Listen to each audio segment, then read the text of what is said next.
টাকা টাকা করছিস কেন ভাই? এই যে তুই আমার কাছ থেকে টাকা চাইছিস, তোর নিজের খারাপ লাগছে না?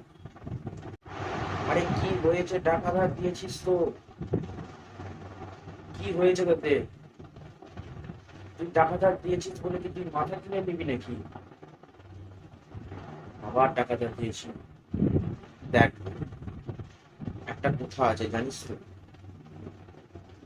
অতীতকে ভুলতে শিখে, অতীতকে যেই ভুলতে শিখে সেই কিন্তু বাঁচে।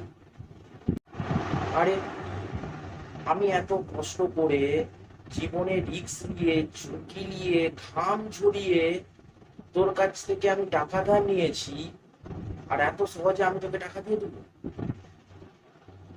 তোর এরকমই ব্যবস্থা থাকলে তুই আমাকে টাকা ধার দিলি কেন? নাই দিতে পারতিস আমাকে টাকা ধার?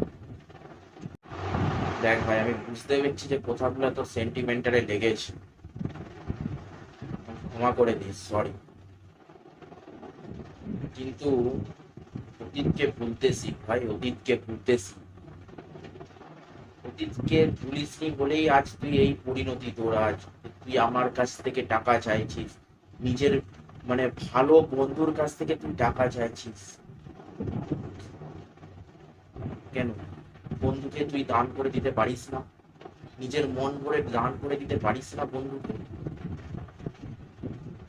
এটাই বলছি বন্ধু, কাকেও টাকা ধার দিলে তাকে টাকা চাস নি তার কাছ থেকে।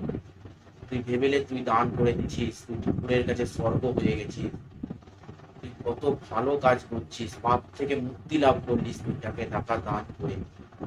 এটা তুই জানিস তুই কত বড় যে উপকার করলিস সেই মানুষটা? কিন্তু এটা তুই ভাবিস না যে সেই মানুষটি তোকে আর টাকা দেবে, ফেরত দিবে বলে।